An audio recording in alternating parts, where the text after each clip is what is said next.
Slippery spaghetti. Slippery spaghetti.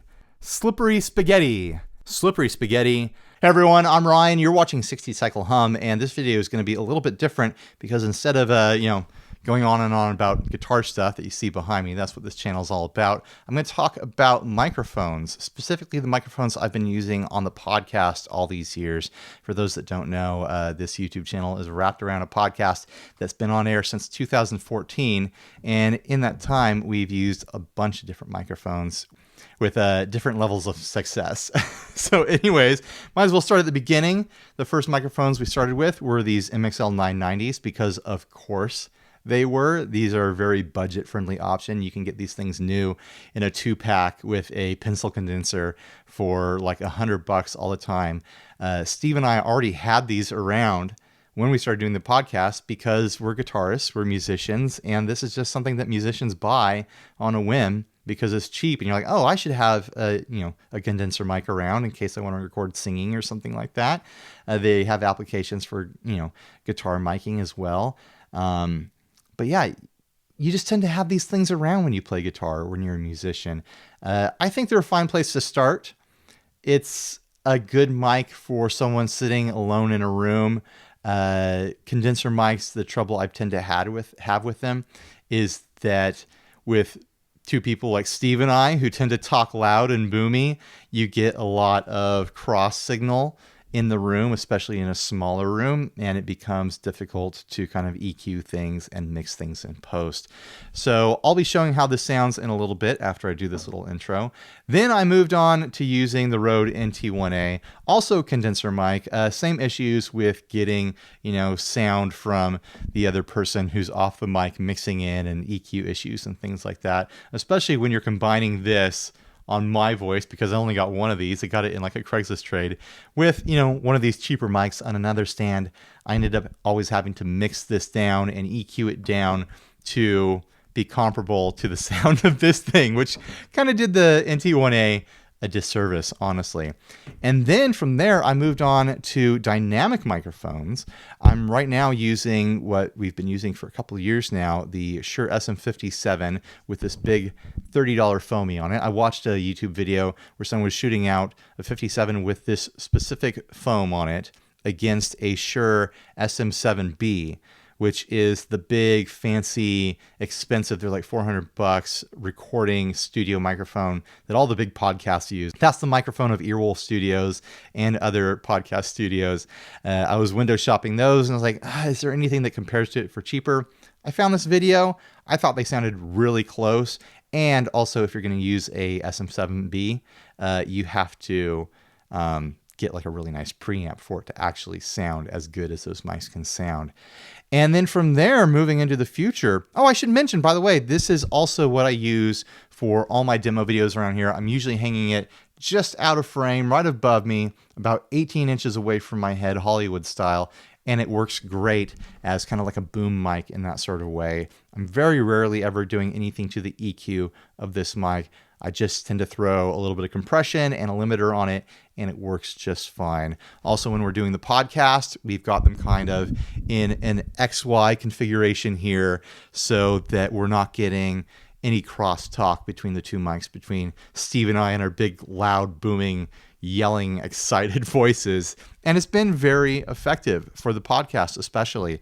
So going from there, I have a new microphone in. I've got the Lewitt LCT 440 Pure. I was using Lewitt stuff at 42 Gear Street in Germany, and they sent me a couple mics to mess around with. A pair of these, so I'm going to experiment with these on the podcast in the future and see how they turn out.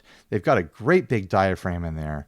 I'm curious to see what these sound like, especially compared to like the Rode Nt1a and of course the MXL 990 here. But then also I'm curious to see how it compares to the SM57 with this foamy on it. This actually comes with its own foam as well and this clip-on windscreen. I really like the form function of this Lewitt mic here. So I'm interested to see how that sounds in comparison, how it functions in a podcasting environment. I'm not going to test that right now because it's just me in here. But let's start throwing different mics on here and see how they sound. I'm going to do an initial test here with the SM57. I mean, you've been hearing me talk through it. I'll do a quick, alphabet read and then do a couple other little tests. A, B, C, D, E, F, G. A, B, C, D, E, F, G.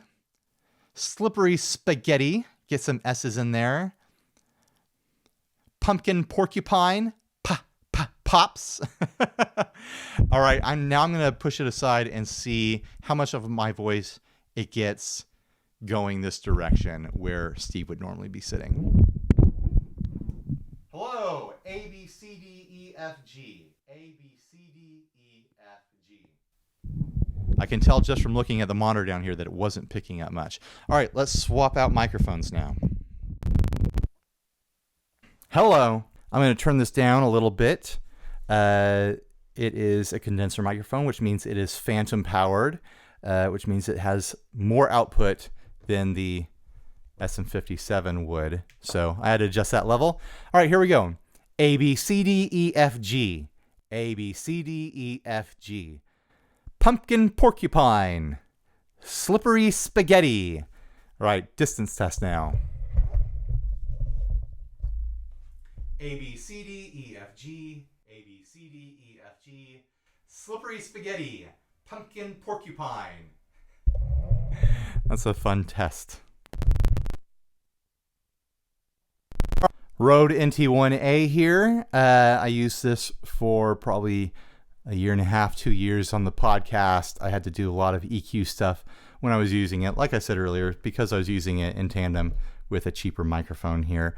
It tended to be kind of boomy, lots of low end on here. So if you're miking up someone with a small or high voice, this might be a good option. I tend to have a big, deep voice, big booming voice, especially in person. It might not sound that way in post.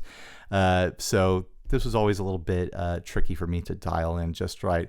All right, A, B, C, D, E, F, G. A, B, C, D, E, F, G. Pumpkin porcupine. Slippery spaghetti. Now distance test.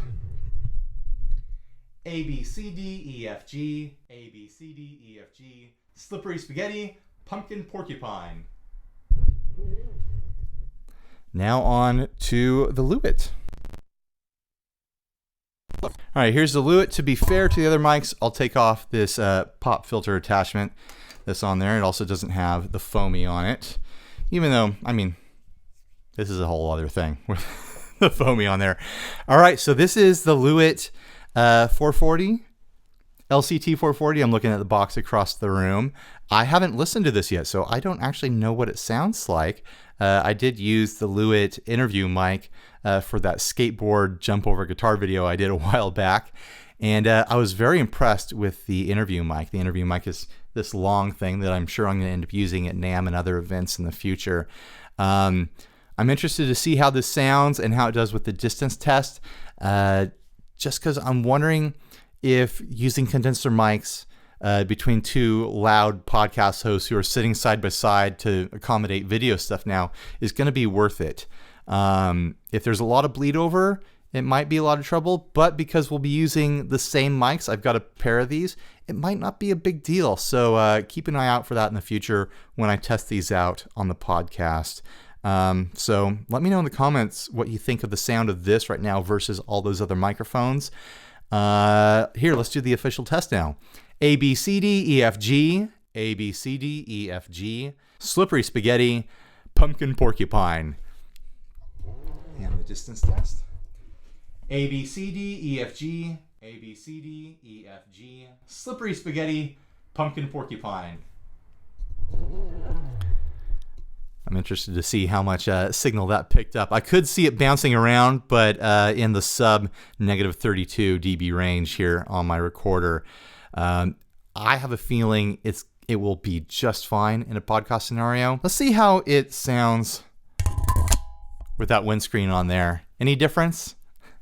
I do love just how they thought out the case here. It's so easy to throw on that windscreen, and the foamy fits on there. It's like a whole system.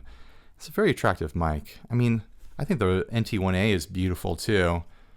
This is utilitarian. I mean, it's as far as, beauty contests go, this isn't going to win any prizes.